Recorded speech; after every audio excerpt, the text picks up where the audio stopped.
So thank you very much for the introduction, and so I'd like to thank the organizers for the opportunity to give this talk, and it's been great to be here. So the title of the talk is P-adic motifs and special values of zeta functions. And so I want to start by talking about the basic setup. So in particular, the motifs we're interested in will all come from smooth proper varieties X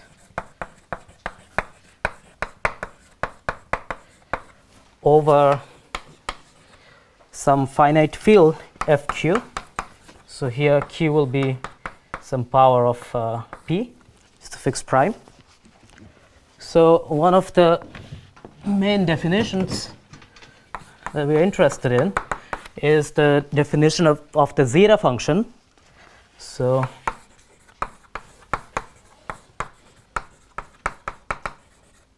the zeta function of X should denote by z x comma t. So this is defined to be this power series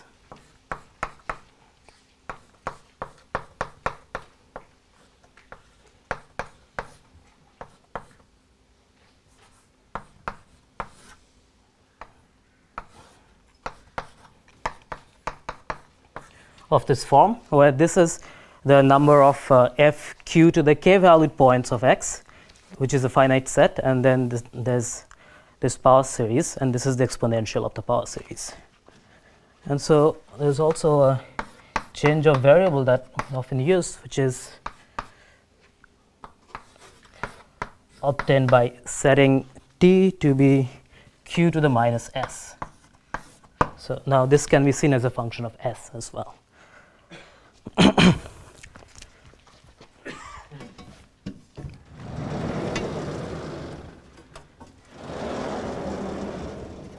So just for concreteness, let me write down an example. So if we take P1, so the zeta function will be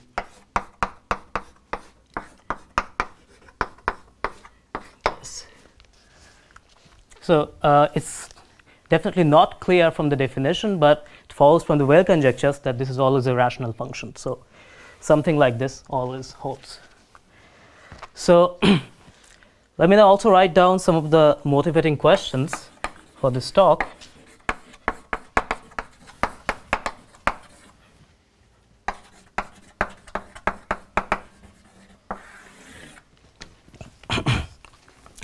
So maybe the first one is, can we determine the order of the zero, or say pole of zeta x comma s at some integer r. And maybe let's denote this number by rho.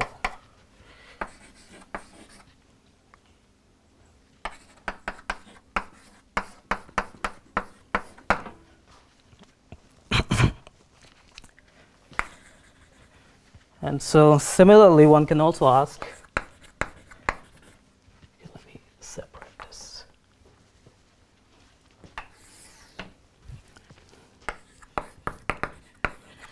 Can we find an expression for the residue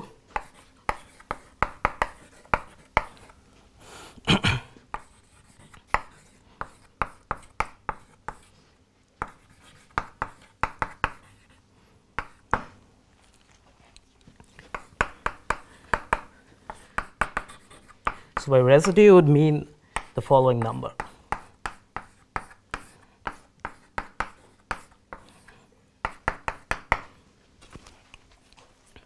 So written like this, this makes more sense when it's a pole, but it would also make sense even if it's a zero. So basically, these questions can be seen as a geometric analog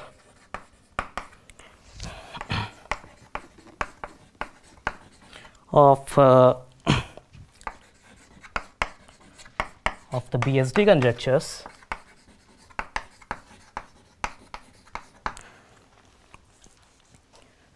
and which was first proposed by Artin and Tate. So I guess one expects the answers to be kind of related to the geometry of the variety X. And so this formulation was first given by Artin and Tate for surfaces over finite fields. So let me now just talk about surfaces.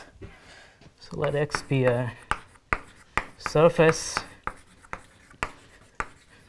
over FQ. So here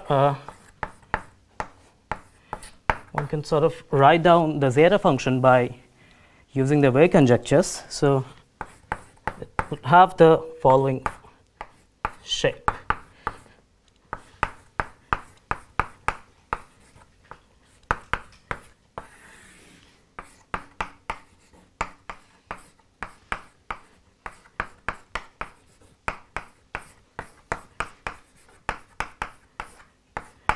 So these PIs are trace of, the characteristic polynomial, the Frobenius action on maybe the I theta homology, for example. And this has been simplified a little bit by using Poincare duality, which is why there's no P3, but there's only 2 copies of P1.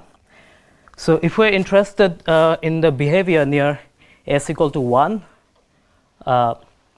for maybe either 0, pole, or special values, the factor that really plays an important role is the P2 part. So this is the conjecture of Artin and Tate, maybe from 66. So first, the conjecture here is that the Breuer group of X, so denoted by BRX. So this will just be the second Italco homology of GM. So the conjecture says that the Breuer group is finite.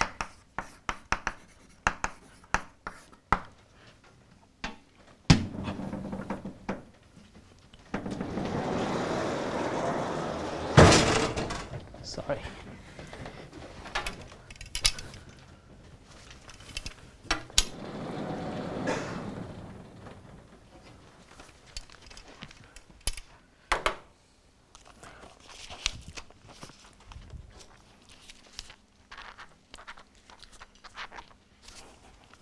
Okay.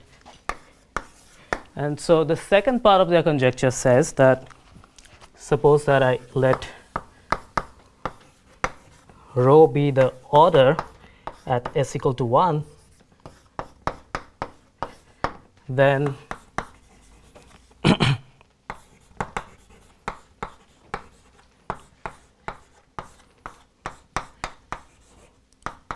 so this limiting value, which is sort of related to the residue, is equal to the size of the Breuer group of X divided by Q to the alpha X,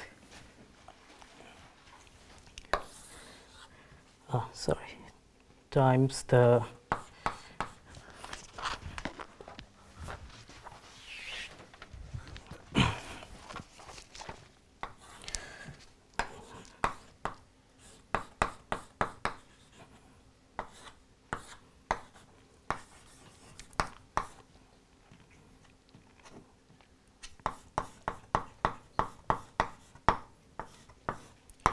Okay, so maybe let me explain the what. So here, this is the size of the Breuer group of X. So it really depends on the first conjecture that we have assumed that the Breuer group is finite. And this NSX is the Néron-Savary group of X, which is a finitely generated abelian group. So this is the torsion part. This is square of the size of the torsion part. And so this Néron-Savary group also has a canonical kind of pairing. And this is the determinant of the pairing obtained by choosing these DIs to be some rational basis. No, a basis for more torsion. Right, yeah. Yeah, yeah. And so alpha x is the Euler characteristic of x. You subtract 1 and then you add the dimension.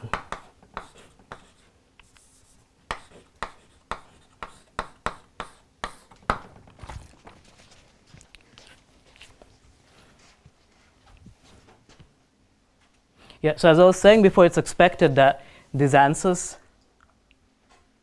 should be related, or like should be related to the geometry of x. And so this gave a precise formulation of how the answer should look like for surfaces. And so this is a theorem due to Milne, I think in 75. So he showed that, yeah, sorry. Now, 1 implies 2. That if you assume that the first conjecture holds, then one can prove the second conjecture as well.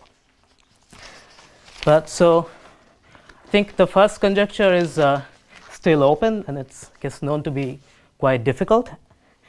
And so sort of a preview for what's going to happen later on in the talk is that we'll be interested in kind of formulating similar type of conjectures for higher dimensional varieties that are not just surfaces, but would also like to give an unconditional formulation that would not sort of depend on unproven conjectures. Does one also determine rho? If you know one, you can usually compute rho. Yeah. So there is a different type of Euler characteristic formula for rho as well. If you assume 1, you'll be able to prove that formula too. But is it positive? Is rho positive? So rho is the order of pole or 0? Well, here I'm treating it as a... It's a constant contradicting. I think I'm treating it as a 0 now. So this will be a little bit... The rho is the order of pole. So it's the order of 0 to 2. So Okay, so I think sometime we may need to think of this as like a negative number. So I guess when we say residue, we would typically mean a pole, but then it would need to be multiplied, but that would be okay because it would be a 0 of negative order. So the formulas would patch up, I hope, yeah. But if you want the full residue, then the P1 and P3 factors, which are related by Lefschetz or duality, they contribute something. Yeah, those are not too difficult to extract concretely. Like the thing you're saying that for P1 and the other P1 and the constant factors, I think those are not that difficult to extract directly because for P1, it's coming from H1. There's some map to the Albanese as well, and then it's kind of possible to write it down explicitly. So I guess what I'm saying is that those factors are maybe somehow less mysterious than the P2 factor, which is why I think they made the conjecture about P2. But actually later on what I'm going to write, it will be about the zeta function itself. I'll not be isolating any of the polynomials. But here the fact that the rho is, what is hidden here, that rho should also be the Picard number of it. Yeah, and the other ones will not contribute to any zeros because the absolute value of the eigenvalues will be maybe half for one, 3/2 for the other one, so it will not be 1, so it can't contribute. Yes, but that rho is the order of the Picard number of it, also be conjecture. Okay. Which was in fact formulated 3 years earlier by Tate, 1963. This is 1966, but it's a refined conjecture. I see. Okay. Yeah, maybe I should have said Tate and Artin Tate. So. Yes. Very sorry. What are di and dj in the formula? Yes, so these are some bases of the Néron-Severi group modular torsion. We'll actually not be needing any of this later on, so maybe let me not say more about this. So since we're interested in sort of higher dimensional varieties, so let me mention maybe like a key insight here. It's due to the work of Beilinson and also Lichtenbaum.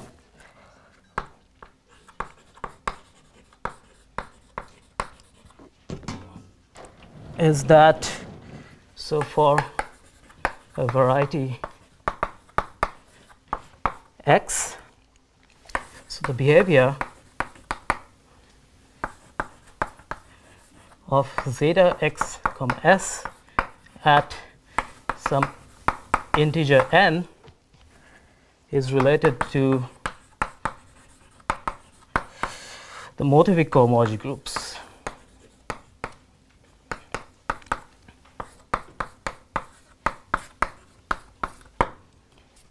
of weight n.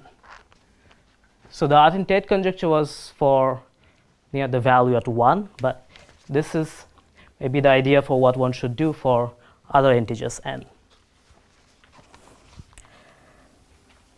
Okay, so after this I will, I guess, specialize entirely to the characteristic P setup and talk about a concrete formulation. Sorry, but this wasn't all characteristic P? Sorry? You said you would specialize to the characteristic P setup. But Oh, sorry, yeah, that's a good point. But like here, this works for maybe over Z as well. Yeah, sorry, yeah. Which is also why I had the Z instead of ZP of n.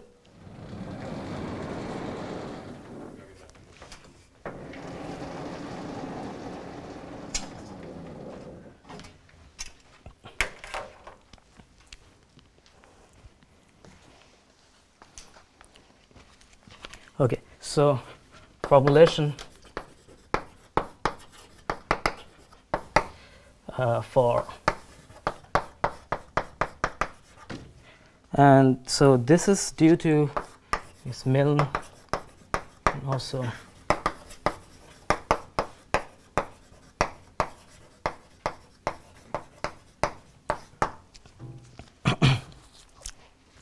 so for such an X over FQ, so one can attach what's called the symptomic cohomology groups of maybe weight R. So this is called the p-adic motivic et al. Cohomology, or also symptomic cohomology.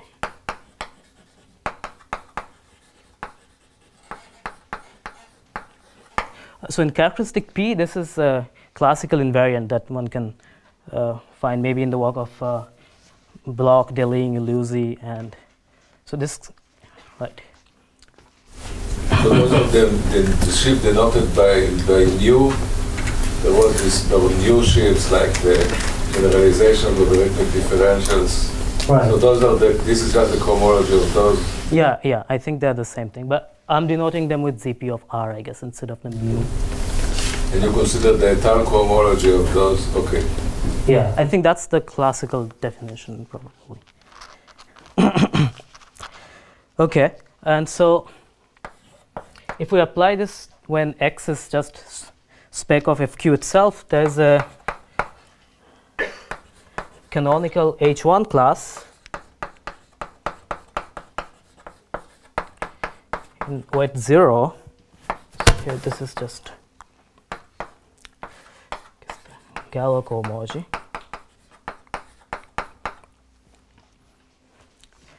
So using this class in degree 1, one can define a complex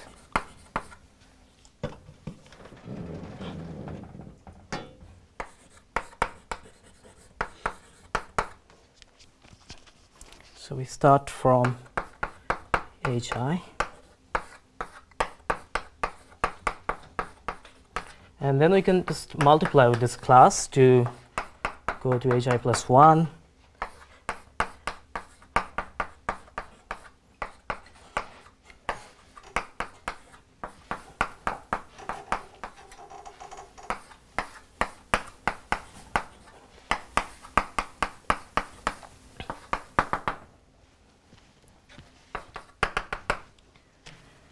Get this complex, and so let Ci, okay, maybe let me give this complex a name, K. So let Ci denote the ith cohomology of this complex K.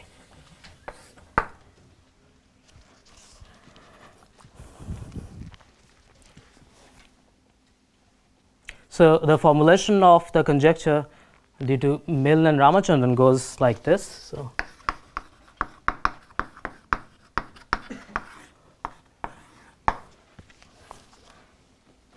So first one is that CIs is a finite abelian group. And so if we assume this CIs to be finite, one can define this other invariant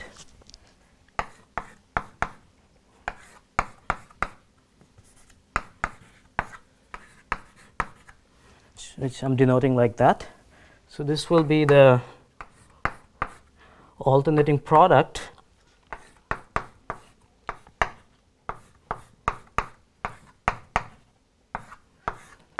of the size of these CIs. Oh, yeah, sorry, I made this mistake before. Thank you.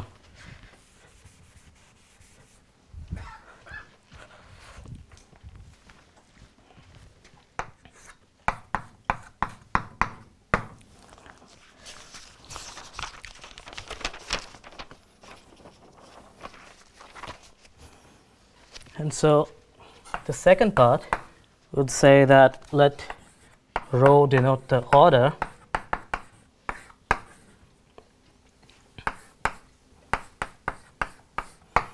at S equal to R, then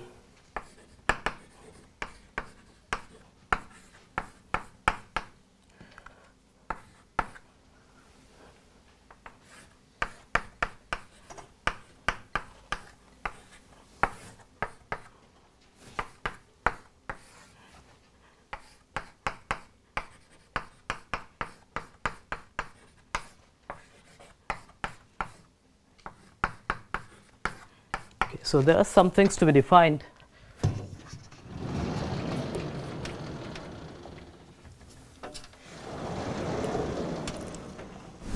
So I guess Was it on purpose that you wrote mote there and sin up there?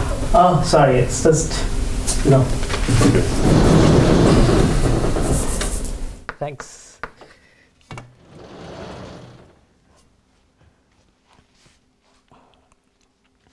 Sorry, so write the. So this will denote the normalized p-adic norm.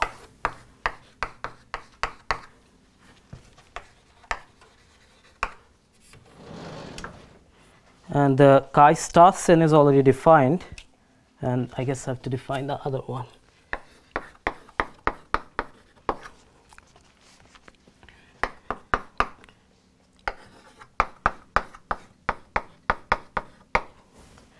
So this is kind of a weighted Euler characteristic.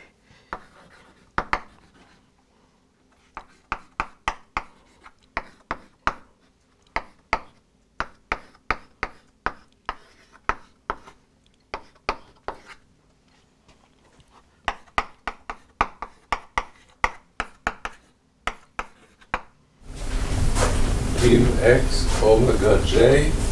No, I don't. There is a shadow. Sorry, there's a J. Sorry.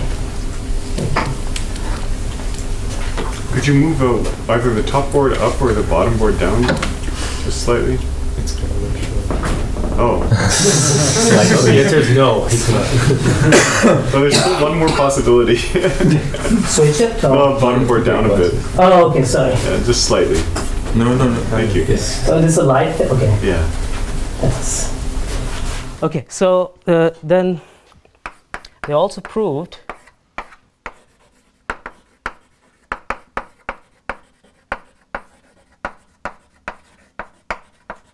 that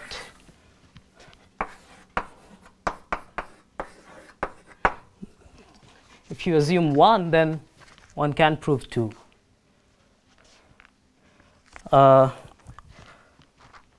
But so still, we don't really get an unconditional statement, and one is I think still unproven, and I think it's equivalent to the conjecture that these numbers such as q to the r are semi-simple eigenvalues of the Frobenius action on, say, adic cohomology. So I think one is actually equivalent to the semi-simplicity conjecture. So the goal for our talk, let me see how much time I have. Okay. So the goal for our talk is to give an unconditional formulation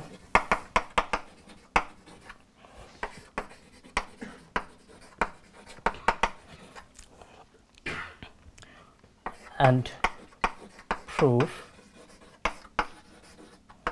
of 2.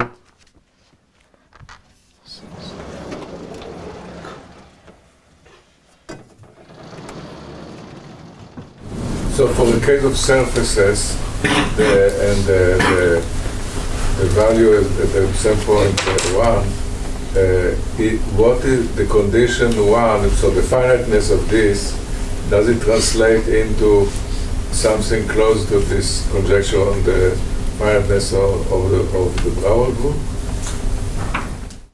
Probably they're equivalent, at least if you take the periodic valuation of the Brouwer. They can't be they can't be equivalent. I mean, this symptomic cohomology is like built from p-adically complete. Yeah, so I think it should say something like the p part of the but yeah, the Brouwer group would be like a global invariant, you're saying, and this is just the p-adic part. So I think it is known that if the p part or the L part of the Brouwer group is finite, then everything is, I think so. No, I think it's a question of whether there are like QP mod ZPs floating around somewhere. Oh.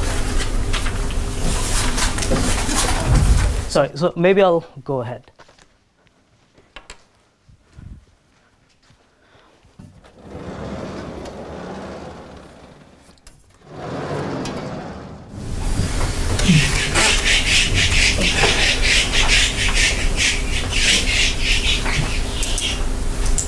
But is there some formula between Brouwer group and these CIs? Or?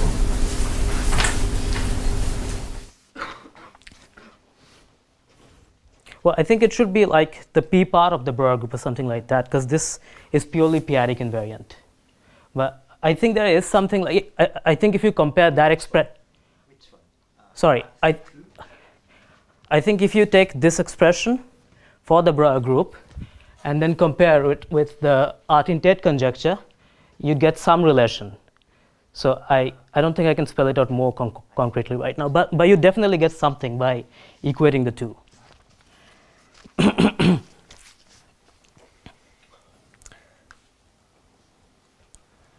Okay, so I guess more generally, instead of just working with varieties, we want to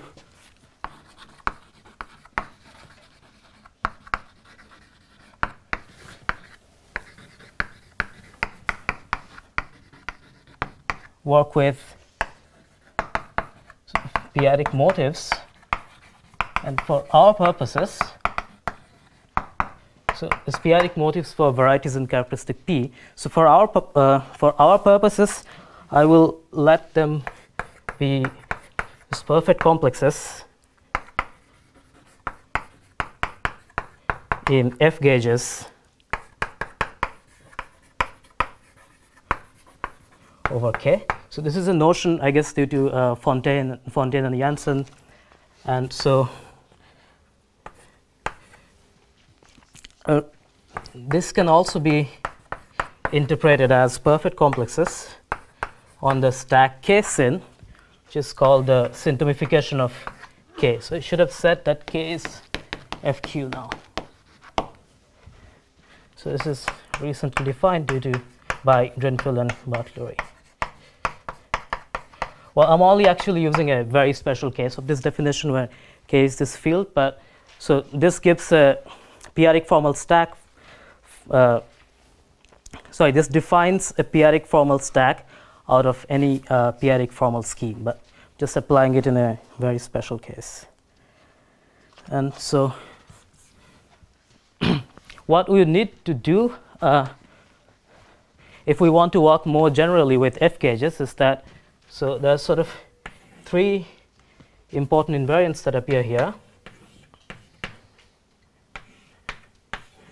So I'll have to define A for F gauges, I'll have to define B for F gauges, and I'll have to define C for F gauges, which is supposed to be harder because I have to define it unconditionally as well.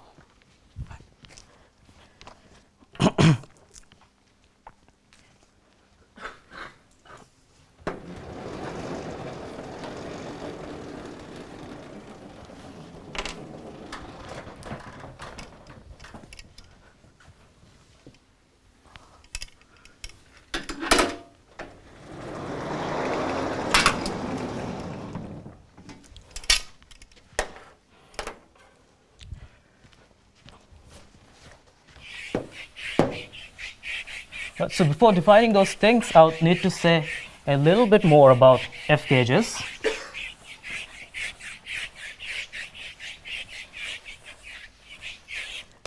And so even though I'm not defining case sin, I want to still say a little bit about how to work with it. So for every smooth proper scheme X over K, so one can attach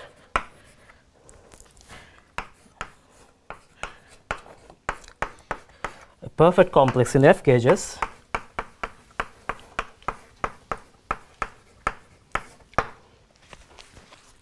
which I denote as H sin X. This is the notation from Bhatt's notes on prismatic F gauges. So for a general perfect complex in F gauges, I want to talk about sort of three types of realization functors that will be useful. So let me introduce a notation.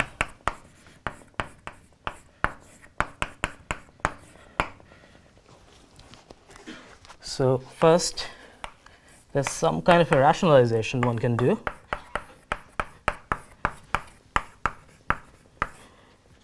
So this will be a functor to complexes maybe T in the derived category of K vector spaces equipped with a semilinear Frobenius map.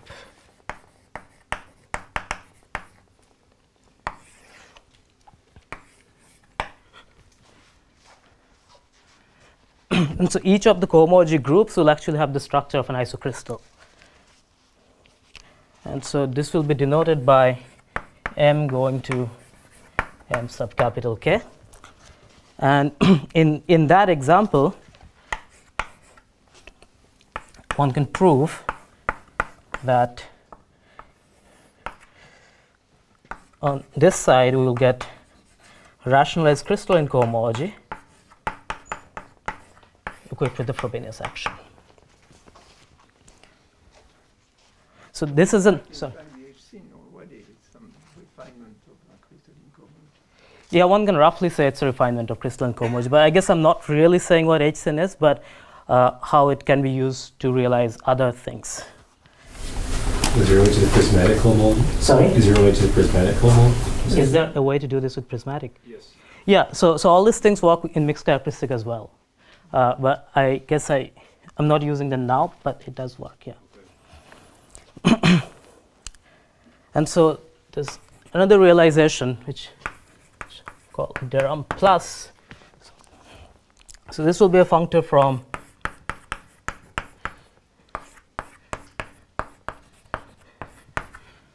perfect complexes in K sin to perfect complexes over A1 mod GM,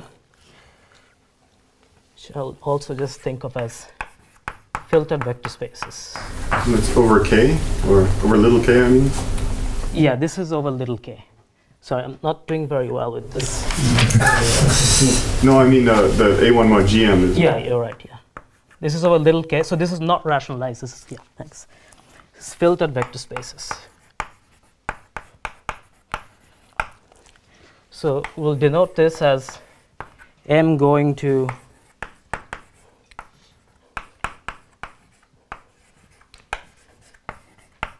so this is supposed to capture the realization in terms of Hodge filtered de Rham cohomology. And in that example, this will go to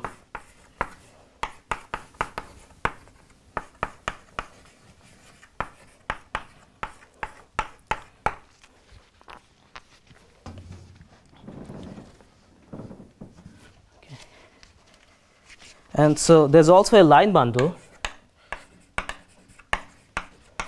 called the Broll-Kisson twist,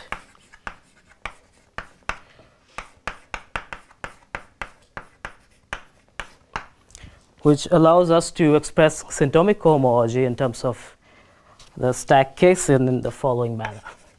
So there's an isomorphism of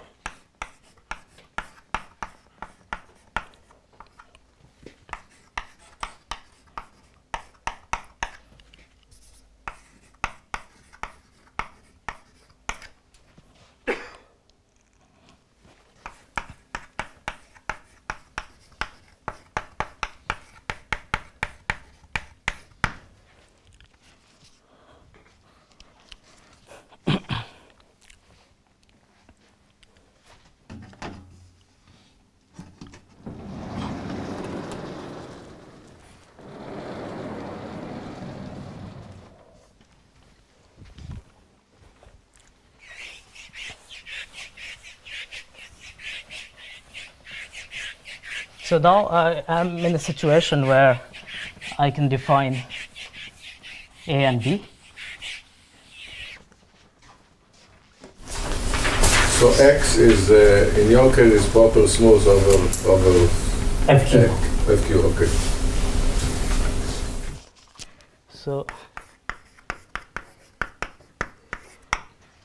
So this is supposed to be a definition of a zeta function associated to a perfect complex in F gauges.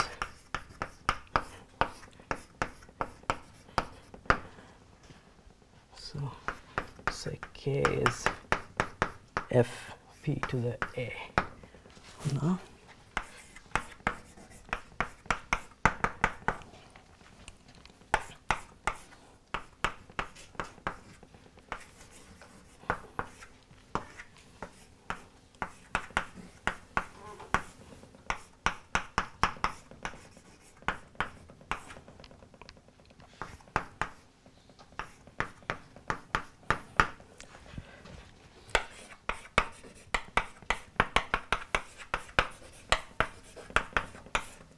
Yeah, so basically we take the rationalization of the F gauge that is equipped with a Frobenius, and then we can write down this kind of a formula.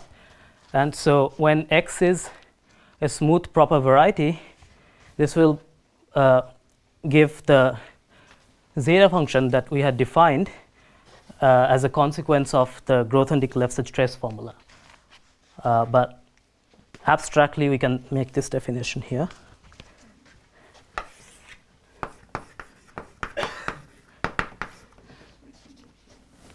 So definition B, I have to define this number, which is written over there. But so maybe.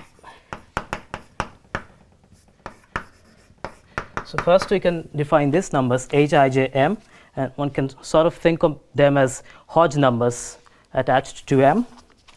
And so this will be the dimension of Hi plus J. I Hodge.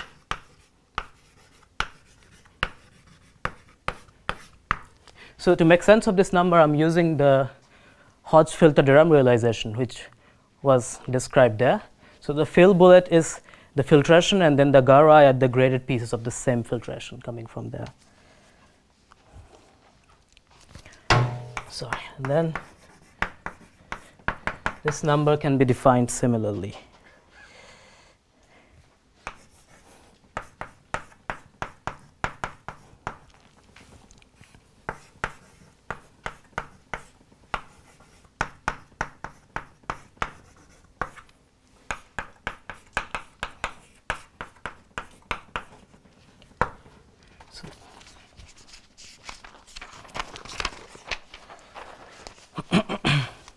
So definition C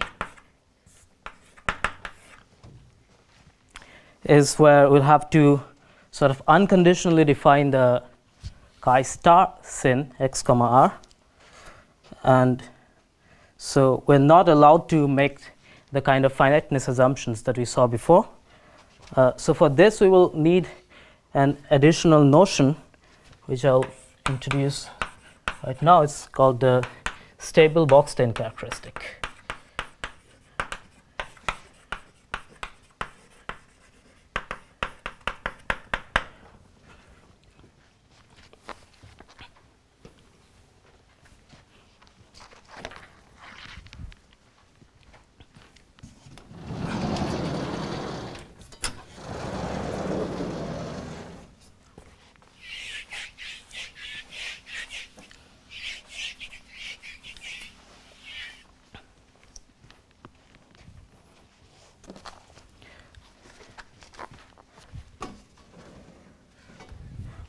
Okay, so let me just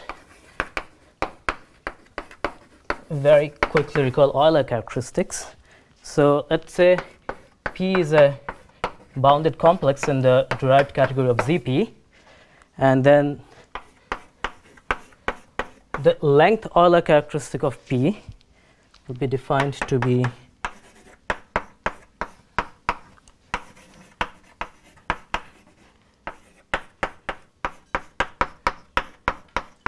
this number, and so this only exists if all the HIPs are finite length ZP modules or just finite. And so one of the main issues that happens in situations like this is sometimes there are complexes whose cohomology is not finite, so then there are two options: you assume they're finite, or maybe we'll have to come up with a different way of extracting some number out of it. And that's what this stable Bockstein characteristic will allow us to do. So the basic setup to define this stable Bockstein characteristic will be as follows. So have M, which is a bounded complex, but it's also equipped with an endomorphism that we denote as theta. And so we let R to be fiber of theta.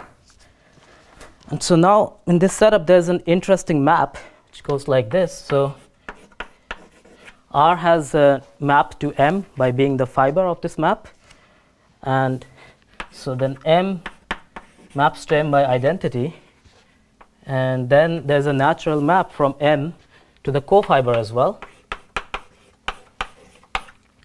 And this is isomorphic to R with a shift.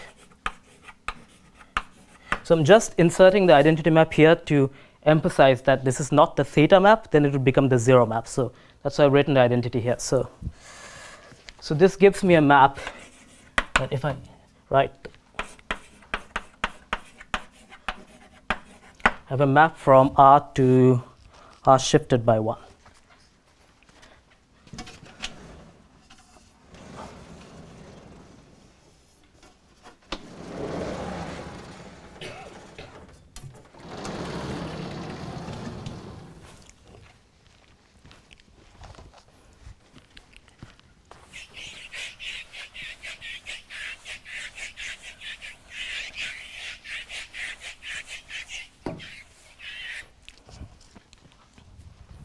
So in this setup, we can write down a complex which should look similar to what Milne and Ramachandran had in the context of symptomic cohomology. But so the complex is of this form. So I have H0 of R maps to H1 of R, H2 of R, and so on.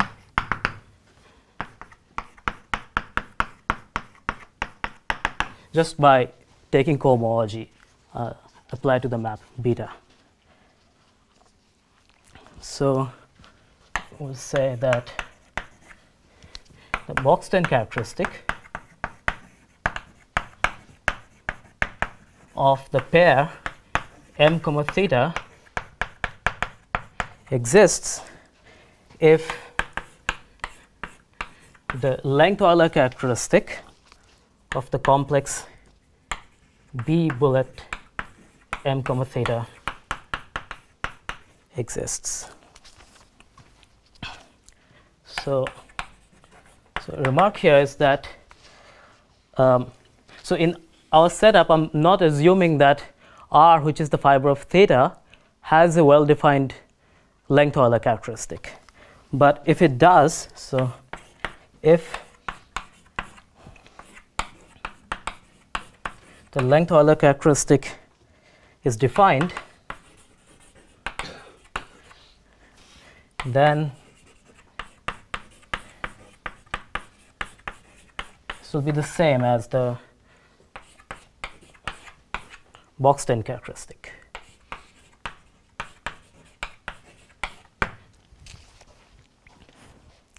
But so one of the main point here is that there are examples where this side fails to exist, that the fiber theta doesn't have a well-defined Euler characteristic, but the Bockstein characteristic still exists. So maybe one of the simplest example would be to take M to be ZP and then take theta to be the zero map. So if you take the fiber, it will basically be this complex with some shift, and the length Euler characteristic will not exist because the cohomology groups are all ZP, which is not finite. But if we write the other complex,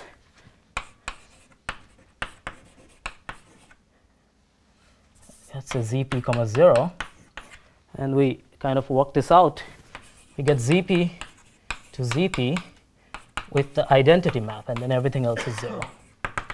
So now the cohomology groups of this complex is 0, and so the Bockstein characteristic exists and is equal to 0.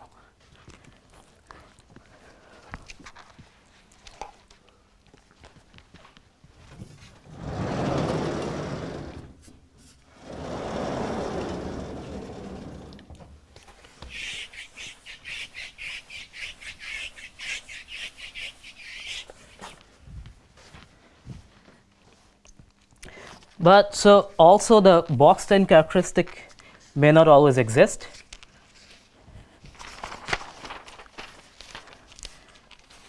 So sort of the main observation to kind of, so what we want is we want to define something that would always exist. So the Bockstein characteristic is kind of an improvement over fiber theta, but that can also fail to exist. So what we'd like is to maybe assume some mild finiteness and then do something to make the Bockstein characteristic always exist. So let M be in dB of ZP such that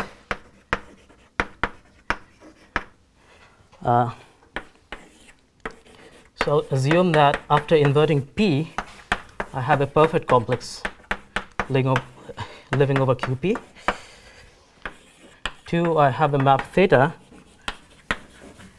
such that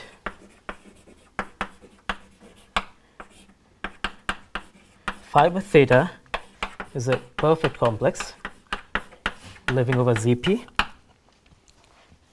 So what I'm not assuming is that M itself is not assumed to be a perfect complex. There's some finiteness after inverting P, and then some kind of finiteness that fiber theta is a perfect complex.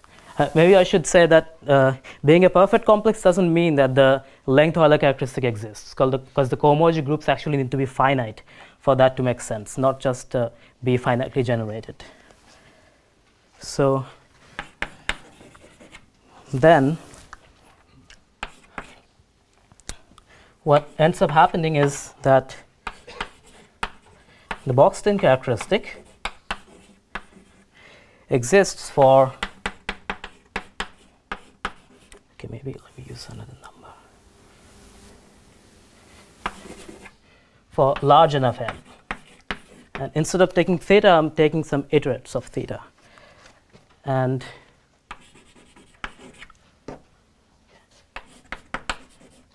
the limit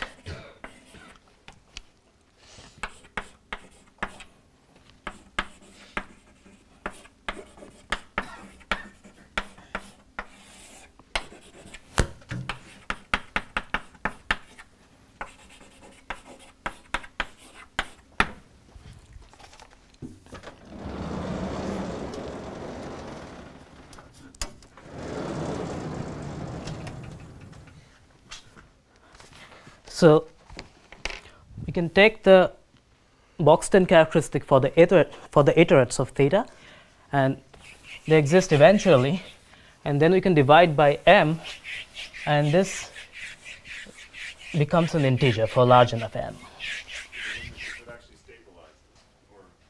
Yeah. So it's not like a sequence of rational numbers that miraculously tend to an integer. They are equal to the limit for m large, or? Right. So, yeah, it will be equal to the limit for m large. It's essentially constant. Yeah. Thanks.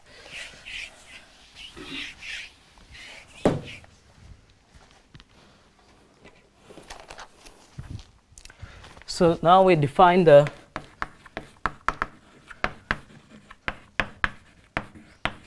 stable Bockstein characteristic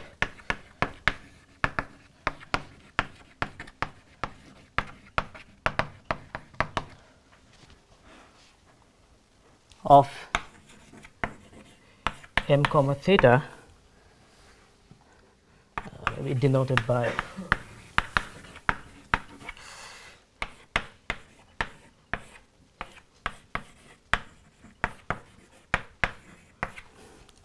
to be the limit above.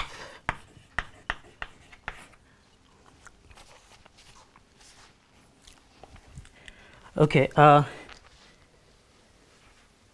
so we had to define this other number that appeared, which I called C. So let's get back to F gauges.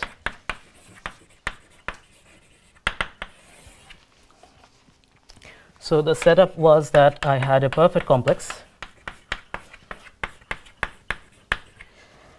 and I want to actually base change this to the algebraic closure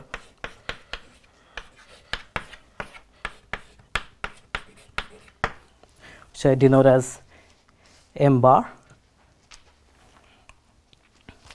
and then I will let n to be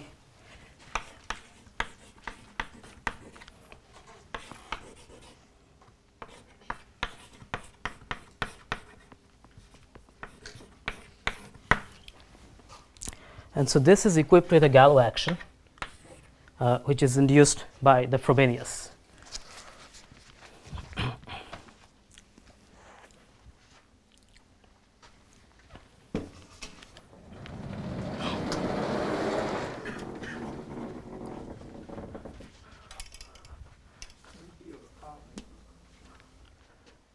Sorry.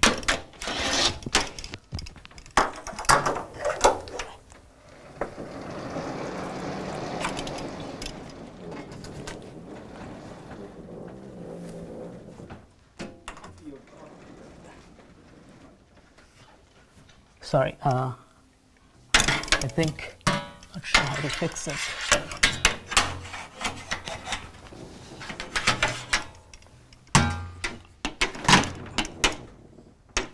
Okay, I'll have to fix this later.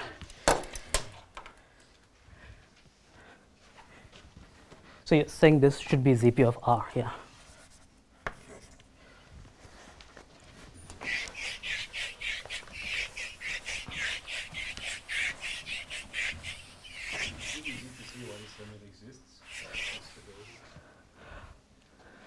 So yeah, that's a good question. So I guess one would have to understand why the limit fails to exist, and the failure happens because of some Jordan blocks, and the iterates basically kill those Jordan blocks, which is why eventually they start existing. Yeah.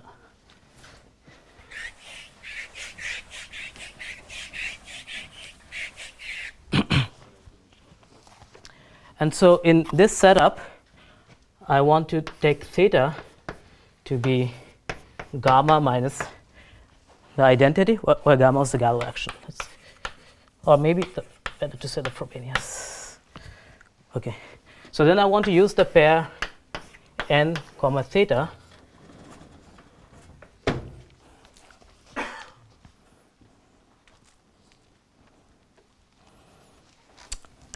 and I want to define mu sin to be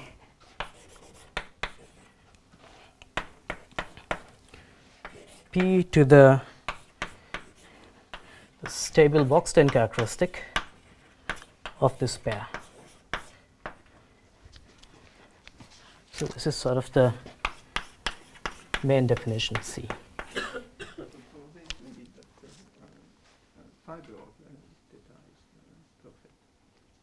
Sorry? Yeah. So here, fiber of theta will be perfect because it would be a symptomic homology of this perfect F gauge. Yeah. This appears in Bhatt's notes.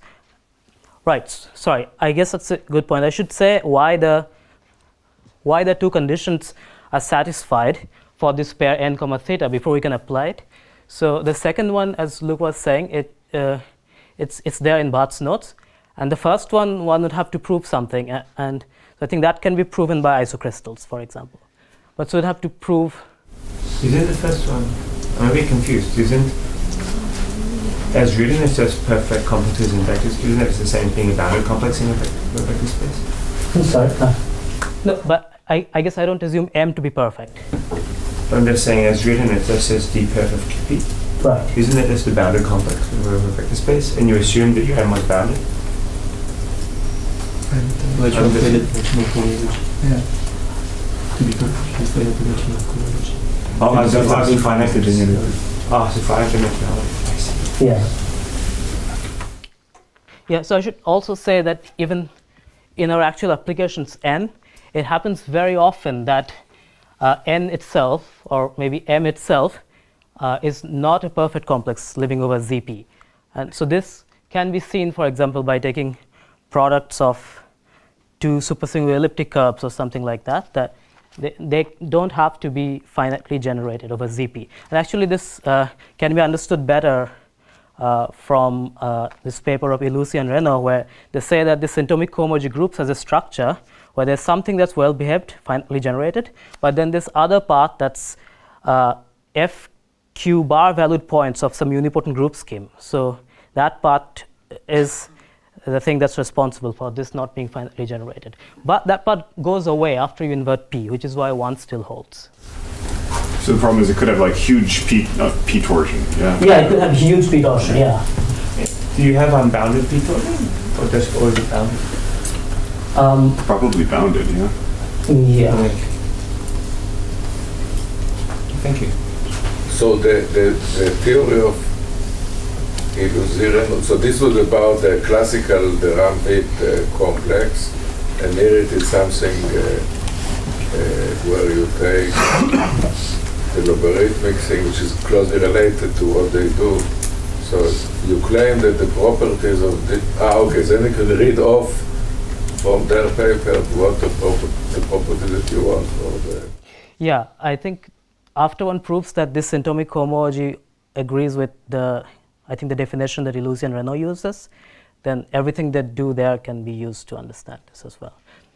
But to prove 1, I don't actually use that, although, right. Okay, so I think now we are in a situation where we can state the theorem. I want to fix the situation of the board.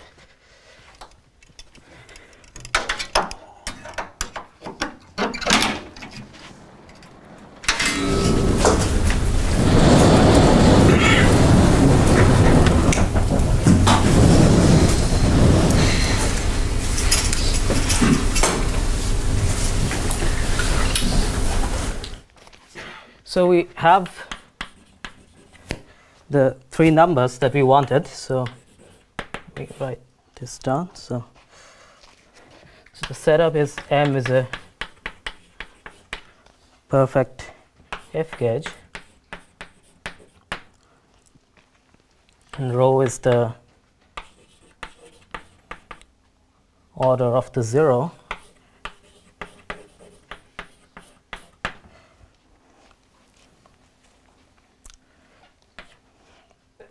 Then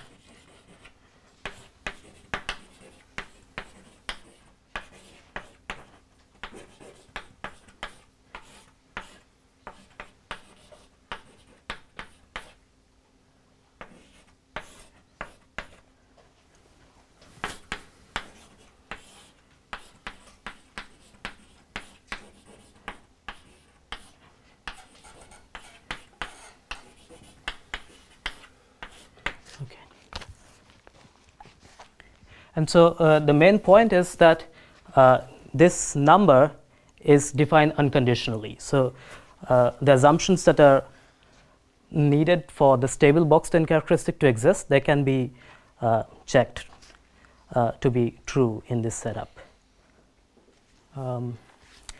So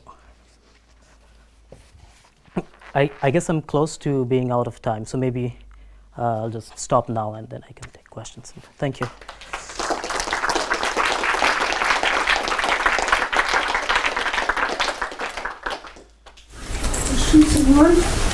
But perhaps you can take 1 minute to explain why generalize to F gauges, because you will prove eventually you're interested in X. Right. And the cohomology of X. But by using this more general framework for F gauges, then you can, by the visage, reduce to objects which are little to do with X, like p-divisible groups, and Dieudonné modules of p-divisible groups. Yeah. And then by the visage, eventually you can prove this formula. Yeah, so it's a totally different approach to yeah, so it's exactly. Yeah, so it's exactly as Luke said. So I'll just maybe say the same thing once again. Yeah, so the advantage of working with F gauges is that the form is stable infinity category, so it's easier to do some devisage arguments with, and then we can ultimately reduce this to very special kind of F gauges that are like rather small in the sense that the Hodge state weights are in degree maybe I, I plus 1. And then we can also do some Broyles-Kissin twists to ultimately kind of reduce it to Hodge state weights in 0 and 1. And then by Dieudonné theory, those F gauges with Hodge state weights in 0 and 1, they correspond to p-divisible groups. And then this formula can be checked very explicitly for p-divisible groups. And also by using the notion of slopes and so on. So ultimately, this is proven by reducing it to p-divisible groups. Yeah. Thank you for the question. Yeah. I can ask a very naive and perhaps slightly provocative question. But so the zeta function is determined by the crystalline cohomology with its Frobenius action. Therefore, I mean, at least in principle, rho and the order of vanishing are determined purely by crystalline cohomology with the Frobenius action. Now you're saying if you take this more complicated cohomological object, that determines these numbers. But what philosophically speaking, what is the interest? Which model? I think it's true that they're sort of in principle they are all determined by rationalized crystalline cohomology. But I think it's sort of still hard to relate them with geometric invariance in terms of X. So for example, the same thing is true for the geometric analog of BSD conjecture as well, that all those things are determined in terms of, say, L-adic cohomology, but that doesn't mean it's easy to relate it to the geometry of X. So here we are working with F gauges, which is sort of maybe an integral lift, but the hope is that that lift will help us kind of write down these expressions kind of related to the geometry of X. For example, the Hodge numbers of X. Right. So I guess I can understand why it would be, for example, closer to things like the Brouwer group and so on. Yeah. Maybe it's less clear with this pairing on the neurons. Well, anyway, yeah. Another question. I just got to ask, I mean, if you go back to the surface case, does one know where there's sort of now some replacement for the order of the Brouwer group? Yes, that's a very good question. Yeah, so if you use this expression and you kind of equate this side to the expression from Artin and Tate, we would get an expression for the p-adic part of the Brouwer group if we knew that the Brouwer group was finite. So I think we'd get a statement of this type that if we know that the Artin-Tate conjecture holds or the Brouwer group is finite, we'd get a concrete expression for the p part of the Brouwer group. But we can get that expression directly from this as well. But do you know how to compute the mus in terms of the Brouwer group? I mean, suppose the Brouwer group is infinite, but there's still, I mean, there's this Frobenius structure. Like, is it I don't know, like one thing people do is they work with the, they quotient out by the divisible part of. Yeah.